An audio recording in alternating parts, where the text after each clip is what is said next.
PSI ಅಕ್ರಮ ನೇಮಕಾತಿ ಪ್ರಕರಣಕ್ಕೆ ಸಂಬಂಧಪಟ್ಟ ಹಾಗೆ ಪ್ರಕರಣದಲ್ಲಿ ಹಾಲಿ ಸಚಿವರೊಬ್ಬರ ಸಂಬಂಧಿಯ ಹೆಸರು ಈಗ ಕೇಳಿ ಬರ್ತಿದೆ ಅಂತ ಹೇಳಲಾಗ್ತಾ ಇದ್ದು ಅಭ್ಯರ್ಥಿಯ ವಿಚಾರಣೆಯಲ್ಲಿ ಈ ಸ್ಫೋಟಕ ಸತ್ಯ ಬಯಲಾಗಿದೆ. ಪಿಎಸ್ಐ ಅಕ್ರಮ ನೇಮಕಾತಿ ಪ್ರಕರಣಕ್ಕೆ ಸಂಬಂಧಪಟ್ಟ ಹಾಗೆ 545 ಅಭ್ಯರ್ಥಿಗಳು ನೇಮಕಾತಿ ಆಗಿತ್ತು. ಆದರೆ ಈಗ ಅದರಲ್ಲಿ ಆಲ್ಮೋಸ್ಟ್ 245ರಷ್ಟು ಅಭ್ಯರ್ಥಿಗಳ ನೇಮಕಾತಿ ಒಂದು ರೀತಿಯ ಅಕ್ರಮ ಆ ರೀತಿಯಾಗಿ ಆಗಿದೆ ಅನ್ನುವಂತಹ ಮಾತುಗಳು ಕೂಡ ಇದೆ. PACID ವಿಚಾರಣೆಯಲ್ಲಿ ಈ ಒಂದು ಹೆಸರು ಬಯಲಾಗಿರುವಂತದ್ದು. ಸಿಐಡಿ ವಿಚಾರಣೆಯಲ್ಲಿ ಬಯಲಾಗಿತ್ತು ಪ್ರಭಾವಿ ಮಂತ್ರಿಯೊಬ್ಬರ ಸಂಬಂಧಿಯ ಹೆಸರು. ಬಿಜೆಪಿ ಮಂತ್ರಿಯೊಬ್ಬರ ಸಂಬಂಧಿಗೆ ಸೇರಿದಂತೆ 80 ಲಕ್ಷ ಅನ್ನುವಂತಹ ಮಾಹಿತಿ ಕೂಡ ಈಗ ಅವರೇ ಒಂದು ವಿಚಾರಣೆಯ ಸಂದರ್ಭದಲ್ಲಿ ಬಾಯ್ಬಿಟ್ಟಿದ್ದಾರೆ. ಅಭ್ಯರ್ಥಿಗಳು 10 ಜನರಿಗೆ ನೋಟಿಸ್ ಅನ್ನು ಕೊಟ್ಟಿತ್ತು CID. OMR sheet mismatch ಹಿನ್ನೆಲೆಯಲ್ಲಿ ನೋಟಿಸ್ ಅನ್ನು ಕೊಟ್ಟಿತ್ತು 10 ಜನರಿಗೆ ಸಿಐಡಿ. 4ನೇ ರ್ಯಾಂಕ್ ಅನ್ನ ಪಡೆದಿದ್ದ ದರ್ಶನ್ ಗೌಡನಿಗೂ ನೋಟಿಸ್ ಅನ್ನ ನೀಡಿತ್ತು. ನೋಟಿಸ್ ಹಿನ್ನೆಲೆಯಲ್ಲಿ ವಿಚಾರಣೆಗೆ ಹಾಜರಾಗಿದ್ದ ದರ್ಶನ್ ಗೌಡ ವಿಚಾರಣೆಯಲ್ಲಿ 80 ಲಕ್ಷ ಮಂತ್ರಿಯೊಬ್ಬರ ಸಂಬಂಧಿಗೆ ಕೊಟ್ಟಿರುವ ಮಾಹಿತಿಯನ್ನ ಕೂಡ ಆತ ವಿಚಾರಣೆಯ ವೇಳೆ ಬಾಯ್ಬಿಟ್ಟಿದ್ದಾನೆ. ಮಾಹಿತಿಯ ಹಿನ್ನೆಲೆಯಲ್ಲಿ ಮಂತ್ರಿಯ ಸಂಬಂಧಿಯನ್ನ ಈಗ ಸಿಐಡಿ ಅಧಿಕಾರಿಗಳು ವಿಚಾರಣೆಗೆ ಕರೆದಿದ್ದಾರೆ. ಯಾರ್ಯಾರು ಯಾವ್ಯಾವ ರೀತಿಯಲ್ಲಿ ಅಕ್ರಮದಲ್ಲಿ ಪಾಲ್ಗೊಂಡಿದ್ದಾರೋ, ಯಾವ ರೀತಿಯಾಗಿ ಭಾಗಿಯಾಗಿದ್ದರು, ಒಂದೊಂದೇ ಸ್ಫೋಟಕ ಮಾಹಿತಿಗಳು ಈಗ ಹೊರ ಬೀಳ್ತಾನೆ ಇದೆ. ಪ್ರತಿಯೊಬ್ಬರನ್ನ ವಿಚಾರಣೆ ಮಾಡುವಂತಹ ಸಂದರ್ಭದಲ್ಲಿ ಸಾಕಷ್ಟು ಸ್ಫೋಟಕ ಅಂಶಗಳು ಬಯಲಾಗ್ತಾ ಇದೆ. ತಕ್ಷಣವೇ ಸಿಐಡಿ ಅಧಿಕಾರಿಗೆ ಕರೆ ಮಾಡಿದ್ದಾರಂತೆ ಪ್ರಭಾವಿ ಬಿಜೆಪಿ ಮಂತ್ರಿ. ಯಾವುದೇ ಕಾರಣಕ್ಕೂ ವಿಚಾರಣೆಯನ್ನ ಮಾಡಬೇಡಿ, ಈಗಲೇ ಬಿಟ್ಟು ಕಳುಹಿಸಿ ಅಂತ ತಿಳಿಸಿದ್ದಾರಂತೆ ಪ್ರಭಾವಿ ಮಂತ್ರಿ ಆದೇಶಕ್ಕೆ ಹಾಗಾದ್ರೆ ಸಿಐಡಿ ಅಧಿಕಾರಿಗಳು ತಲೆಯಾಡಿಸಿದ್ರ? ಈ ಪ್ರಶ್ನೆ ಈಗ ಇರುವಂತದ್ದು. ಮಂತ್ರಿ ಸಂಬಂಧಿಯನ್ನ ರಾತ್ರಿ ಬಿಟ್ಟು ಕಳುಹಿಸಿದ್ರಂತೆ. ನ್ಯೂಸ್ 18 ಕನ್ನಡಕ್ಕೆ ಸಿಐಡಿ ಉನ್ನತ ಮೂಲಗಳ ಮಾಹಿತಿ ಇದು.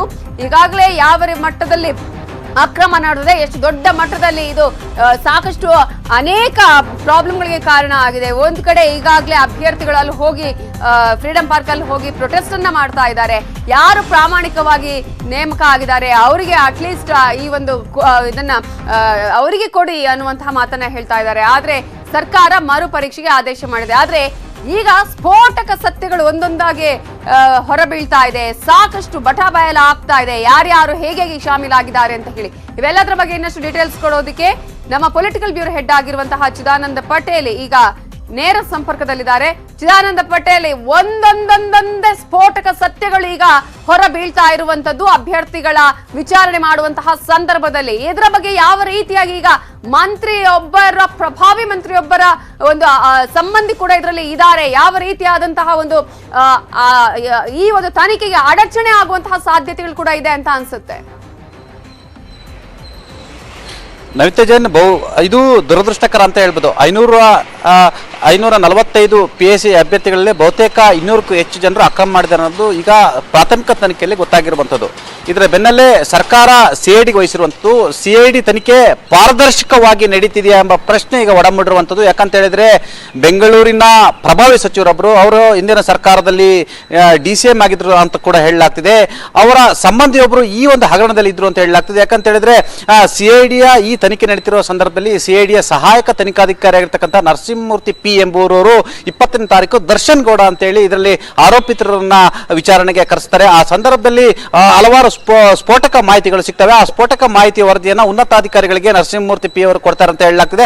ಆ ನಂತರ ಆ ಒಂದು ಸ್ಫೋಟಕ ಮಾಹಿತಿಯಲ್ಲಿ ಸಚಿವರೊಬ್ಬರ ಸಂಬಂಧಿ, ಅವರು ಮಾಗಡಿ ಕಡೆಯವರು ಅಂತ ಹೇಳಲಾಗ್ತಿದೆ, ಅವರ ಹೆಸರು ಸತೀಶನ್ ಎಂಬ ಮಾಹಿತಿ ಕೂಡ ಹೊರಬರ್ತಿರುವಂತದ್ದು. ಆ ಸಂಬಂಧಿಯೊಬ್ಬರು ಇದರಲ್ಲಿ ಇನ್ವಾಲ್ವ್ ಆಗಿದ್ದಾರೆ. ಈ ಒಂದು ಹಗರಣದಲ್ಲಿ ಮತ್ತು ಪ್ರಕರಣದಲ್ಲಿ ಅವರು 80 ಲಕ್ಷ ರೂಪಾಯಿನ ಪಡೆದುಕೊಂಡು ಒಬ್ಬ ಅಭ್ಯರ್ಥಿಯನ್ನ ಆಯ್ಕೆ ಮಾಡಲಿಕ್ಕೆ, ಒಬ್ಬ ಅಭ್ಯರ್ಥಿಯನ್ನ PAC ಹುದ್ದೆಗೆ ಆಯ್ಕೆಯನ್ನು ಕೂಡ ಮಾಡಿರುವಂತದ್ದು. ಅವ್ರಿಗೆ ನಾನು 80 ಲಕ್ಷ ರೂಪಾಯಿನ ಕೊಟ್ಟಿದ್ದೀವಿ, ಅವರು ಒಬ್ಬ ಬೆಂಗಳೂರಿನ ಪ್ರಭಾವಿ ಸಚಿವರೊಬ್ಬರ ಸಂಬಂಧಿಕರು, ಮಾಗಡಿ ಕಡೆಯವರು, ಅವರ ಹೆಸರು ಸತೀಶ್ ಎಂಬ ಮಾಹಿತಿಯನ್ನು ಕೂಡ ಹೊರಹಾಕ್ತಾರೆ.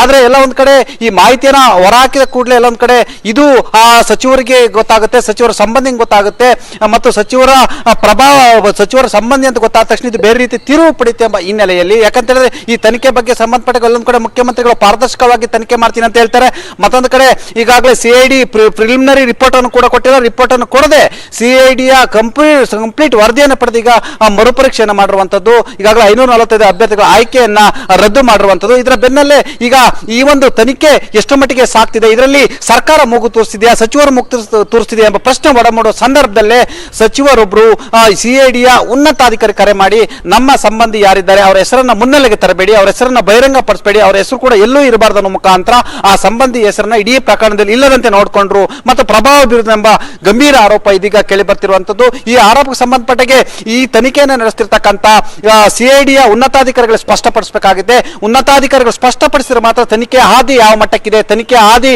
ಎಷ್ಟರ ಮಟ್ಟಿಗೆ ಸರಿ ಇದೆ, ತನಿಖೆ ಹಾದಿ ನಿಷ್ಪಕ್ಷಪಾತವಾಗಿ ಆಗ್ತಾ ಇದೆಯಾ ಅನ್ನೋದನ್ನ ಸ್ವತಃ ಸಿಐಡಿ ಸ್ಪಷ್ಟಪಡಿಸಿದ್ರೆ ಮಾತ್ರ ಈ ತನಿಖೆಗೆ ಸಂಬಂಧಪಟ್ಟ ಹಾಗೆ ಜನರಿಗೂ ಕೂಡ ನಂಬಿಕೆ ಬರುತ್ತೆ, 545 ಅಭ್ಯರ್ಥಿಗಳಿಗೂ ನಂಬಿಕೆ ಬರುತ್ತೆ. ಸಾಕಷ್ಟು ರೀತಿಯಂತಹ ಪ್ರಭಾವ ಬೀರುವಂತಹ ಸಾಧ್ಯತೆ. ಈಗ 545 ಅಭ್ಯರ್ಥಿಗಳು ಸಾಕಷ್ಟು ವಿದ್ಯಾರ್ಥಿಗಳು ಅಭ್ಯರ್ಥಿಗಳು ಅಲ್ಲಿ ಫ್ರೀಡಂ ಪಾರ್ಕ್ ಅಲ್ಲಿ ಪ್ರತಿಭಟನೆಯನ್ನ ಮಾಡ್ತಾ ಇದ್ದಾರೆ, ಪ್ರಾಮಾಣಿಕವಾಗಿ ಇರುವಂತವರಿಗೆ ನೀವು ಅವಕಾಶ ಕೊಡಿ ಅಂತ ಹೇಳಿ. ಸೊ ಅವರೆಲ್ಲರಿಗೂ ಕೂಡ ಬರೇ ಹೇಳ್ದಂಗೆನೆ ಈ ರೀತಿಯಾದಂತಹ ಪ್ರಕ್ರಿಯೆಗಳು ನಡೆದ್ರೆ ಅಂತ ಚಿದಾನಂದ ಪಟೇಲ್. ಖಂಡಿತವಾಗಿ, ಯಾಕಂತ ಹೇಳಿದ್ರೆ ಪ್ರಮುಖ ಆರೋಪಿತರಾಗಿರ್ತಕ್ಕಂಥ ದಿವ್ಯಾ ಆಗರ್ಗ್ನ ಬಂಧನ ಮಾಡಲಿಕ್ಕೆ 18 ದಿನ ಈ ಸರ್ಕಾರ ತೆಗೆದುಕೊಳ್ತು, ಸಿಐಡಿ ಪೊಲೀಸ್ ತೆಗೆದುಕೊಳ್ಳು. ಅವರು ಪ್ರಮುಖ ಆರೋಪಿಯಾಗಿದ್ರು, ಬಿಜೆಪಿಯ ನಂಟಿತ್ತು, ಬಿಜೆಪಿ ಅನೇಕ ನಾಯಕರೊಂದಿಗೆ ಮಾಜಿ ಸಿಎಂ ಸೇರಿದಂತೆ ಅನೇಕ ನಾಯಕರೊಂದಿಗೆ ಒಡನಾಟ ಇತ್ತು, ಕಾಂಗ್ರೆಸ್ ನಾಯಕರದ್ದು ಕೂಡ ಒಡನಾಟ ಇತ್ತು. ಆ ಪ್ರಮುಖ ಆರೋಪಿತೆಯನ್ನು ಬಂಧಿಸಲಿಕ್ಕೆ 18 ದಿನ ತೆಗೆದುಕೊಂಡ್ರು.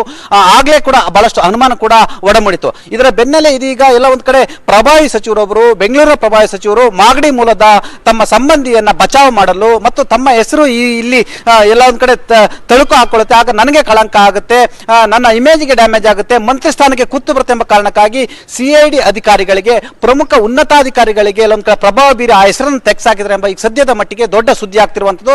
ಇದನ್ನ ಸಿಐಡಿ ಅಧಿಕಾರಿಗಳು ಸ್ಪಷ್ಟಪಡಿಸಬೇಕಾಗಿದೆ. ನಮಿತಾ ಜೈನ್, ಒಂದು ವೇಳೆ ಬೆಂಗಳೂರಿನ ಪ್ರಭಾವಿ ಸಚಿವರು ಮಾಗಡಿಯ ತಮ್ಮ ಸಂಬಂಧಿಗೆ ಏನಾದ್ರೂ ಈ ಪ್ರಕರಣದಲ್ಲಿ ಅವನ್ನ ಬಚಾವ್ ಮಾಡಲಿಕ್ಕೆ ಮತ್ತು ಅವನನ್ನು ಉಳಿಸಲಿಕ್ಕೆ ಏನಾದ್ರೂ ಎಲ್ಲ ಒಂದು ವೇಳೆ ಪ್ರಭಾವ ಬೀರಿದ್ರೆ ಇದು ಅಕ್ಷಮ್ಯ ಅಪರಾಧ ಮತ್ತು ತನಿಖೆ ಆದಿ ದಿಕ್ಕು ತಪ್ಪಿದೆ ಅನ್ನೋ ಒಂದು ಪ್ರಶ್ನೆ ಒಡಮೂಡುತ್ತೆ. ಜೊತೆಗೆ ಮುಖ್ಯಮಂತ್ರಿಗಳು ಕೂಡ ಇದಕ್ಕೆ ಉತ್ತರದಾಯಿತ್ವ ಆಗ್ಬೇಕಾಗುತ್ತೆ, ಇಡೀ ಸರ್ಕಾರ ಉತ್ತರದಾಯಿತ್ವ ಆಗ್ಬೇಕಾಗುತ್ತೆ, ಗೃಹ ಸಚಿವರು ಉತ್ತರದಾಯಿತ್ವ ಆಗ್ಬೇಕಾಗುತ್ತೆ. ಯಾಕಂತ ಹೇಳಿದ್ರೆ ಎಲ್ಲೊಂದ್ ಕಡೆ ಈ ಸುದ್ದಿ ಇದೀಗ ಸಿಐಡಿ ವಲಯದಲ್ಲ, ಇಡೀ ರಾಜ್ಯಾದ್ಯಂತ ಸಂಚಲನ ಮೂಡಿರುವಂತದ್ದು. ಬೆಂಗಳೂರಿನ ಪ್ರಭಾವಿ ಸಚಿವರು ತಮ್ಮ ಹೆಸರು ಎಲ್ಲ ಒಂದ್ ಕಡೆ ತಳುಕಾಗುತ್ತೆ ಎಂಬ ಆತಂಕಕ್ಕೆ ಒಳಗಾಗಿ ತಮ್ಮ ಮಾಗಡಿ ಮೂಲದ ಸಂಬಂಧಿಕರನ್ನ ಬಚಾವ್ ಮಾಡಲಿಕ್ಕೆ ಈ ಎಲ್ಲೊಂದ್ ಕಡೆ ಪ್ರಭಾವ ಮಾಡಿದ್ರೆ ಎಂಬ ಗಂಭೀರ ಆರೋಪ ಕೇಳಿ ಬಂದಿರುವಂತದ್ದು. ನಮಿತಾ ಜೈನ್, ಚಿದಾನಂದ ಪಟೇಲ್, ಈಗ ಅಭ್ಯರ್ಥಿಗಳ ವಿಚಾರಣೆ ಸಂದರ್ಭದಲ್ಲಿ ಇವೆಲ್ಲವೂ ಕೂಡ ಬಯಲಾಗಿರೋದ ಹೇಗೆ ಅಂದ್ರೆ ಈಗಾಗಲೇ ಅಭ್ಯರ್ಥಿಗಳು ಒಂದಷ್ಟು ದುಡ್ಡಿನ ವಿಚಾರ ಕೂಡ ವಿಚಾರಣೆ ಸಂದರ್ಭದಲ್ಲಿ ಹೇಳಿದ್ದಾರೆ ಅಂತ ಅನ್ಸುತ್ತಲ್ವಾ ಅಂತ? ಖಂಡಿತವಾಗಿ ನವಿತಾ ಜೈನ್, ಈ ಪ್ರಕರಣದಲ್ಲಿ ಪ್ರಭಾವಿ ನಾಯಕರುಗಳಿದೆ, ಸರ್ಕಾರದಲ್ಲಿರ್ತಕ್ಕಂಥ ಉನ್ನತಾಧಿಕಾರಿಗಳಿದ್ದಾರೆ. ಒಂದು ನಾ ಹೇಳ್ತೀನಿ, ಈ ಆಯ್ಕೆ ಏನು ರಿಕ್ರೂಟ್ಮೆಂಟ್ ಅಲ್ಲಿ ಇದ್ದಂತ ಅಮೃತ್ ಪಾಲ್ರನ್ನ ಸರ್ಕಾರ ವರ್ಗಾವಣೆ ಮಾಡುತ್ತೆ. ಅಮೃತ್ ಪಾಲ್ರವ್ರದ್ದು ಕೂಡ ಇದರಲ್ಲಿ ಕೈವಾಡಿದೆ ಅಂತೇಳಿ ಈಗ ಗಂಭೀರವಾಗಿ ವಿಪಕ್ಷಗಳು ಆರೋಪ ಮಾಡ್ತಿರುವಂಥದ್ದು. ಯಾಕಂತ ಹೇಳಿದ್ರೆ ತನಿಖೆಯ ಸಂದರ್ಭದಲ್ಲಿ ಅವ್ರನ್ನ ಈಗ ಟ್ರಾನ್ಸ್ಫರ್ ಮಾಡಿದ್ದಾರೆ. ಟ್ರಾನ್ಸ್ಫರ್ ಮಾಡೋಕ್ಕಿಂತ ಮೊದಲು ಅವರಿಗೆ ಯಾವುದೇ ಹುದ್ದೆಯನ್ನು ಕೊಡದೆ ಅವರನ್ನು ಕೂಡ ತನಿಖೆಗೆ ಒಳಪಡಿಸಬೇಕಾಗುತ್ತೆ. ಯಾಕಂತ ಹೇಳಿದ್ರೆ ಅವರು ADGP ಆಗಿದ್ದಾರೆ, ಹಾಗಾಗಿ ಅವರು ಕೂಡ ಜವಾಬ್ದಾರಿ, ಅವರ ಹುಷಾ ಬರಲಿ, ಅವರ ಮೂಗ್ನರದಲ್ಲಿ ಇವೆಲ್ಲ ಆಗಿರುವಂಥದ್ದು ಎಂಬ ಮಾತು ಕೂಡ ಕೇಳಿ ಬಂದಿರುವಂತದ್ದು. ಇದರ ಬೆನ್ನಲ್ಲೇ ಸರ್ಕಾರದ ಈ ಹಲವಾರು ನಡೆಗಳು, ಅನುಮಾನದ ನಡೆಗಳು ಬಹಳಷ್ಟು ಎಲ್ಲ ಒಂದ್ ಕಡೆ ಗೊಂದಲಕ್ಕೆ ಎಡೆ ಮಾಡಿಕೊಟ್ಟಿರುವಂತದ್ದು. ಇದು ಸಾರ್ವಜನಿಕರಲ್ಲಿ ಮತ್ತಷ್ಟು ಸಂಶಯಕ್ಕೆ ಎಡೆ ಮಾಡಿಕೊಟ್ಟಿರುವಂತದ್ದು ನವಿತಾ ಜೈನ್. ಯಾಕಂತ ಹೇಳಿದ್ರೆ ಇಲ್ಲಿ ಬಹಳಷ್ಟು ಪ್ರಭಾವಿಗಳಿದ್ರೆ, ಅದು ಬಿಜೆಪಿ ಇರ್ಬೋದು, ಕಾಂಗ್ರೆಸ್ ಇರ್ಬೋದು, JDS ಇರ್ಬೋದು, ಅನೇಕ ಪ್ರಭಾವಿ ನಾಯಕರುಗಳು, ಅವರ ಮಕ್ಕಳುಗಳು ಕನೆಕ್ಷನ್ ಇದೆ ಎಂಬ ಮಾತು ಕೂಡ ಕೇಳಿ ಬರ್ತಿರುವಂತದ್ದು. ಹಾಗಾಗಿ ಸಿಐಡಿ ಪೊಲೀಸರು ನ್ಯಾಯವಾಗಿ ನಿಷ್ಪಕ್ಷಪಾತವಾಗಿ ಸರ್ವಸಮ್ಮತವಾಗಿ ತನಿಖೆ ಮಾಡ್ತಾರ. ಆ ಮುಖಾಂತರ ಸಮಾಜಕ್ಕೆ ಒಂದು ಸಂದೇಶವನ್ನು ಕಳ್ತಾರ. ಪೊಲೀಸರು ಏನು ಸರ್ಕಾರ ಮತ್ತು ಅಧಿಕಾರಿಗಳು ಹಾಗೂ ಉನ್ನತಾಧಿಕಾರಿಗಳು ಸಚಿವರ ಪ್ರಭಾವಕ್ಕೆ ಒಳಗಾಗಲ್ಲ. ಕರ್ನಾಟಕದ ಸಿಐಡಿ ಪೊಲೀಸರು ದಕ್ಷರಿದ್ದಾರೆ, ನ್ಯಾಯಸಮ್ಮತವಾಗಿದ್ದಾರೆ ಎಂಬ ಸಂದೇಶವನ್ನು ರವಾನೆ ಮಾಡ್ತಾರೆ ಅನ್ನೋದು ಕೂಡ ಈ ಒಂದು ಪೊಲೀಸ್ ತನಿಖೆಯಿಂದ ಗೊತ್ತಾಗಬೇಕಾಗಿದೆ. ಪೊಲೀಸರು ಇದನ್ನ ಪ್ರದರ್ಶನ ಮಾಡ್ತಾರ, ನ್ಯಾಯಯುತವಾಗಿ ತನಿಖೆ ಮಾಡ್ತಾರ ಅನ್ನೋದು ಕೂಡ ಕಾದ್ ನೋಡ್ಬೇಕಾಗಿದೆ. Navita Jain. Exactly Chidananda Patel, thank you so much ಡೀಟೇಲ್ಸ್ಗೆ. ಉಳಿದ ಪ್ರಮುಖ ಸುದ್ದಿ ನೋಡೋಣ ಚಿಕ್ಕ ಬ್ರೇಕ್ ಆದ್ಮೇಲೆ.